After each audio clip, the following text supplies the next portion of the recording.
Low CTRs, high CPMs, clicks, but no sales. You're pouring in money into your Pinterest ads and you're just not seeing any return, especially during the last season of the year. You're not only wasting precious ads budget that you could spend somewhere else, you're also missing out on so many sales because people are actually in the mood to buy. And Pinterest has so much purchase potential. All the while you're thinking, Pinterest might just not be for my business and it's just me.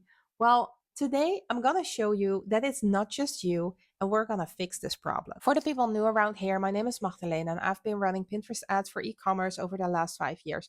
I've worked with a very diverse range of niches, so I can prove to you that also your audience is on Pinterest. So whenever I am doing my audience research, I go into Reddit and YouTube comments and go and see, okay, what questions are people actually asking? And I see the same questions over and over again from people thinking that Pinterest ad might just not be working for their business. And there's like asking the same questions, they're pinpointing the same issues. And that's what we're going to talk about today. So, first of all, I really want to challenge you. If you're thinking that Pinterest ads is not for your business, go and look at it from a different perspective and think, okay, what is the data actually telling me? And is there a way that I can actually learn something from the data and that we can actually turn this around and make Pinterest ads profitable? The first thing that I see very often is that people are actually very profitable on Facebook and Instagram, and then they are thinking, okay, you know what, we're just gonna copy the winners and copy the strategies straight into Pinterest ads. And this is just not going to work. It's not going to fly because Pinterest is a very different platform and people behave very differently on Pinterest. So if you're opening Instagram or Facebook, you're coming there to be entertained, to connect with people. And whenever there's an ad in your feed, you might like feel that it's interesting to you because the algorithm is really good at targeting. However, it's not that you're coming to Instagram or Facebook because you're ready to get inspired for a specific solution or you want to purchase a specific product to get a more detailed idea of what product you want to have and see like different features or different options that you could purchase. And that's the thing that people are coming to Pinterest for. They want to get inspired. They are using that search bar and they are searching for a specific product or pinpointing a specific problem. And that's the moment you are actually getting to connect with them. But if you're just using the content that is attractive to people when they're on Facebook or Instagram, there's going to be a mismatch. I mean, sometimes it works and you're probably very lucky because I have tried it a bunch of times because my clients really insisted on it and I have never seen it work very well.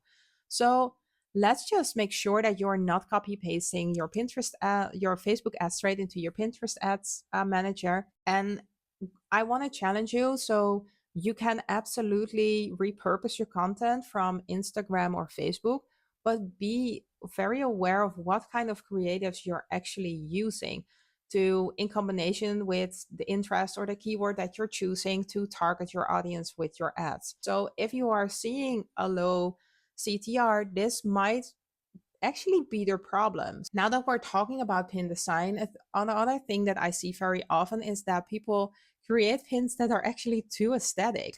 So they create these gorgeous pins and they have this lifestyle element or they're very aesthetic, inspirational. And then you're seeing the pin and like, are you selling a product? Are you just selling a lifestyle? Are you being inspirational? Because some people just love creating mood boards and share their creativity with other people so they can save this to their boards. So it is not clear at all that you're selling a product. And if you're selling a product, what product it is. And then as a result, people will only save your pin to their board. Or even worse, they're going to click on your pin and they're going to be like, what's happening here? This is not at all what I expected because I wanted to purchase, I don't know, the couch that was on the pin or the curtains that were on the pin, or I'm just making things up.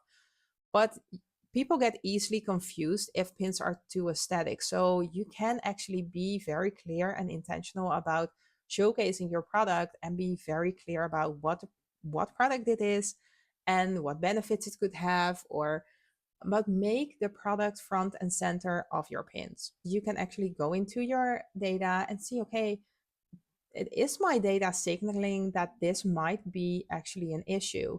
And I see this is something that a lot of brands actually get wrong. And it is very, I mean, it makes total sense because then your Facebook ads won't work. And you're like, okay, well, then we're just going to make very Pinteresty images and ad creatives. And then they won't work either. And that's the moment you're thinking, like, okay, you know what? I'm just about to give up. And I mean, like, I understand because that's the way I feel about Facebook ads. So, um, okay, but now that we have covered the ad creatives, I want to dive a little deeper into another issue I see very often, and that is that people are complaining they only attract window shoppers. Window shoppers are a very commonly used theme when people are talking about Pinterest ads and complaining about the results in Reddit or YouTube comments, Instagram comments, whatever. And I think this is because they're targeting the wrong people. If you know your pin is actually working and you have a very product centered pin, but you're attracting, you are using the wrong targeting, you could be showing your pins actually to people who are very much in the mood to create a mood board rather than have a next shopping session. You have to be in charge of your targeting. You have to be intentional with who you are targeting. And as soon as like you have this going on and you're starting to see sales and the sales are rolling in, that's when your Pinterest algorithm will understand, okay, these are the people we're gonna have to target, because Pinterest, first of all, is not as good yet. They probably will be as Facebook and Instagram or Meta basically. Because there, like, you can really trust the algorithm. I don't know. People are saying mixed things about it, but if I'm listening to the people who seem to know a lot about it, you can trust on their AI very much.